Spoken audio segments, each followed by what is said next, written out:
Hello students, আমরা আজকে Microsoft এক্সেলে ক্যালকুলেশনের পার্টে কিছু রিয়েল লাইফ এক্সাম্পলস দেখব। আমাদের সামনে এখানে যে এক্সাম্পলটা রয়েছে এটাকে আমরা বলি একরকম পে শিট। পে শিট জিনিসটা কি? ধরা যাক একটা কোম্পানি, তাতে কিছু এমপ্লয়ি সার্ভিস করে, চাকরি করে, তাহলে তাদের end of the month salary calculation করতে হয়। এখন এই স্যালারি কতগুলো পার্ট হয়, তাদের যে মূল স্যালারি বা মূল মাইনে সেটাকে বলা হয় বেসিক স্যালারি। এটা এক একজনের এক এক রকম ফিক্স থাকে, তার এক্সপিরিয়েন্স, তার ডেজিগনেশন এই অনুযায়ী। এরপরে এই বেসিকের উপরে সে কিছু অ্যালাওয়েন্সেস পায়, অর্থাৎ সেই জিনিসগুলো তার বেসিকের সঙ্গে যোগ হয়। কি কি অ্যালাউন্স পাবে সেগুলো নির্ভর করে অর্গানাইজেশন টু অর্গানাইজেশন, এক একটা জায়গায় এক এক রকম। আবার তার কিছু ডিডাকশনস থাকে, অর্থাৎ তার মূল রোজগারটা পুরোপুরি সে পায় না, তার থেকে কিছু টাকা বিভিন্ন খাতে বাদ দেওয়া হয়, সেগুলোকে আমরা বলি ডিডাকশনস। এখানে অ্যালাউন্স হিসাবে দুটো এক্সাম্পল দেখানো হয়েছে, ডিয়ারনেস অ্যালাউন্স ডিএ আর হাউস রেন্ট অ্যালাউন্স এইচআরএ। এবং ডিডাকশন হিসাবে এখানে আমরা দুটো জিনিস দেখিয়েছি, একটা হলো পিএফ বা প্রভিডেন্ট ফান্ড, আর একটা হলো তার ট্যাক্স। এখন তার মূল যে মাইনে অর্থাৎ বেসিক, তার সঙ্গে অ্যালাউন্সেসগুলো যোগ করলে আমরা যে জিনিসটা পাই সেটা হলো তার মোট রোজগার, যাকে আমরা বলি গ্রস স্যালারি। এবং এই গ্রস স্যালারি থেকে তার যে ডিডাকশনসগুলো সেগুলোকে বাদ দিলে সে মাসের শেষে যে মাইনেটা পায় সেই পরিমাণটা আমরা ক্যালকুলেট করতে পারি, যাকে আমরা বলে থাকি নেট স্যালারি। এখন এই সমস্ত অ্যালাওয়েন্সেস, ডিডাকশনস এইগুলো পার্সেন্টেজ ওয়াইজ ক্যালকুলেশন হয় বেসিকের উপরে। অর্থাৎ যদি বলা হয় যে 10% DA, 10% will be applicable for all. কখনো কখনো সেটা অবশ্য ডিপার্টমেন্ট ওয়াইজ ভ্যারি করতে পারে, কিন্তু সাধারণত পার্সেন্টেজের উপরে বেস করেই এগুলোকে আমরা ক্যালকুলেশন করে থাকতে পারি। তাহলে আজকে আমরা এরকম একটা স্যাম্পল ডেটা নিয়ে তোমাদেরকে দেখাবো কিভাবে আমরা এই কাজগুলো করে থাকি।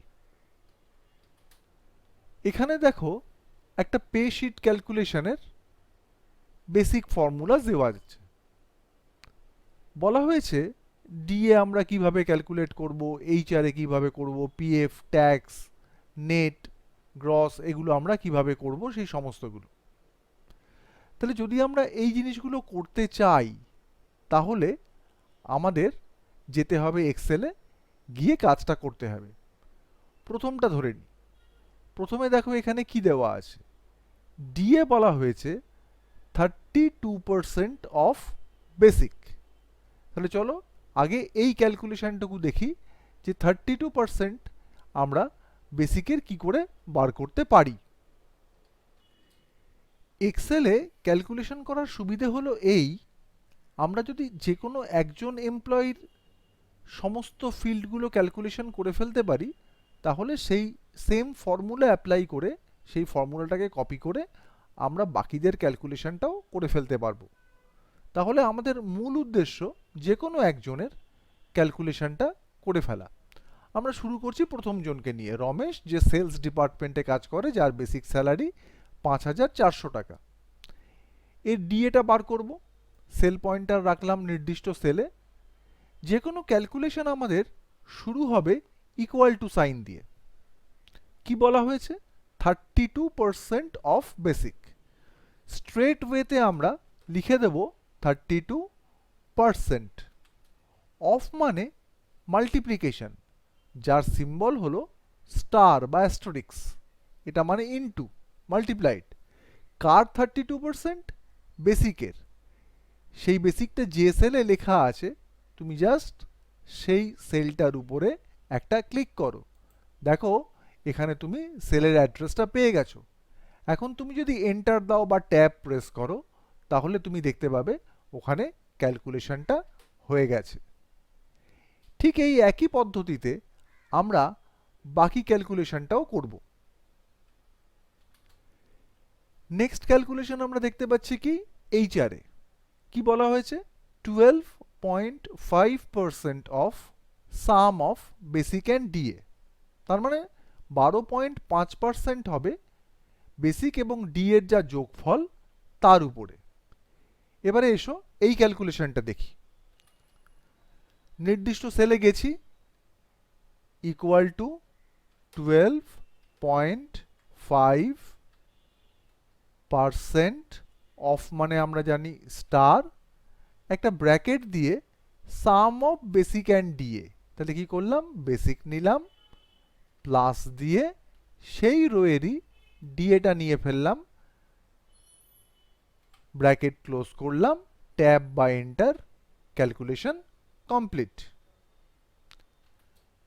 Next calculation PF 10% of basic, বেসিকের 10% ইকুয়াল টু দিলাম, যে রোতে আছি সেই রোয়ের উপরেই করব, লিখলাম 10% অফ মানে স্টার, নিয়ে নিলাম বেসিক, ক্যালকুলেশন হয়ে গেছে। এবারে আমাদের ট্যাক্স ক্যালকুলেট করতে হবে।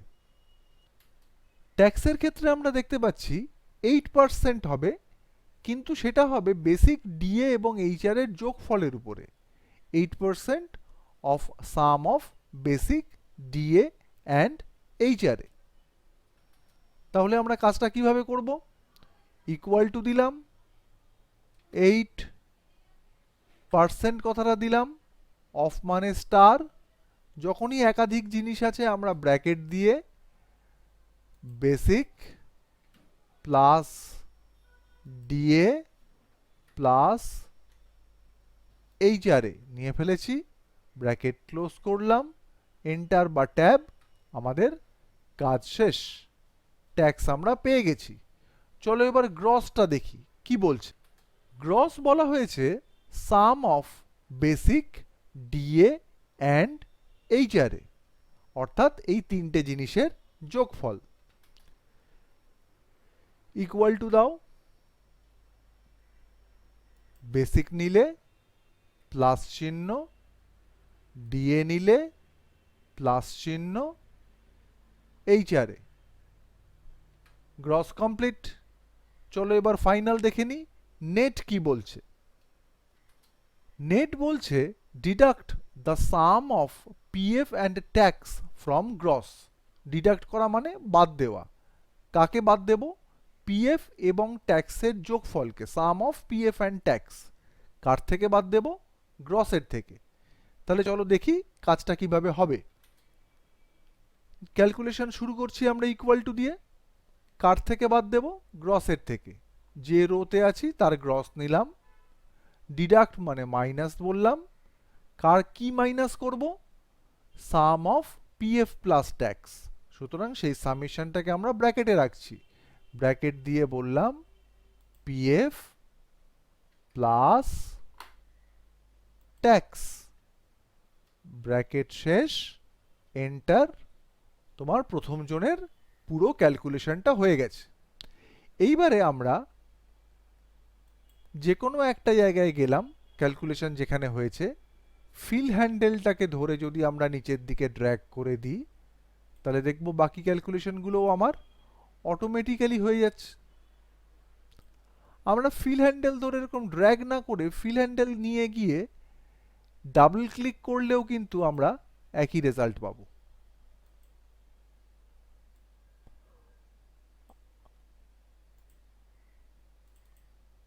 তাহলে আমরা এখান থেকে খুব সহজেই পুরো ক্যালকুলেশনটা করে ফেলতে পারলাম। আমার এখানে কজন লোক রয়েছে, আমার এখানে লোক রয়েছে 6 জন। আমি ক্যালকুলেশন করেছিলাম কজনের, কেবলমাত্র একজনের। এটাই যদি আমাকে 6 জনের বদলে 10,000 জনের করতে বলতো, আমি কিন্তু একই কাজ করতাম, একজনের ক্যালকুলেশনটা করতাম, বাকিদেরটা ড্র্যাগ করে বা ডাবল ক্লিক করে আমি ক্যালকুলেট করে ফেলতে পারতাম।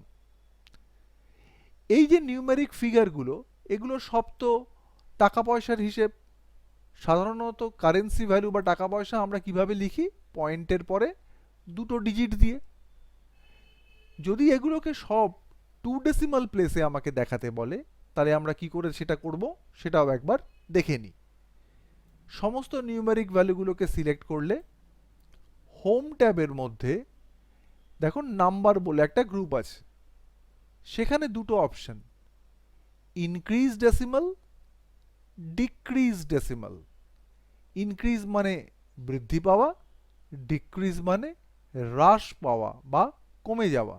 তাহলে আমি এখানে ইনক্রিজ ডেসিমালে একবার ক্লিক করলাম, দেখলাম সমস্ত ভ্যালুগুলো 1 ডেসিমাল হয়ে গেছে। আর একবার ক্লিক করলে এটা 2 ডেসিমাল হয়ে যাবে। তুমি যদি আরও একবার ক্লিক করো, এটা 3 ডেসিমাল হয়ে গেছে, বেশি হয়ে গেছে, কমিয়ে দাও, একটা ডিক্রিজ করে দাও, তাহলে দেখো 2 ডেসিমাল হয়ে গেল। আমরা যদি এগুলোকে বর্ডার দিতে চাই, পুরো জিনিসটাকে একটা সিলেক্ট করো, ফন্ট ট্যাবের মধ্যে বর্ডার আছে, সেখান থেকে অল বর্ডার্স অপশনটা নিয়ে নাও, দেখো তোমার পেশিট রেডি। আশা করি এই ধরনের ক্যালকুলেশন তোমরা নিজেরা এরপর থেকে করতে পারবে। ভিডিওটা দেখার জন্য ধন্যবাদ। ভিডিওটি লাইক করো, শেয়ার করো আর অনলাইন ক্লাসে অংশগ্রহণ করার জন্য ইশেখা চ্যানেলটি এখনই সাবস্ক্রাইব করে নাও।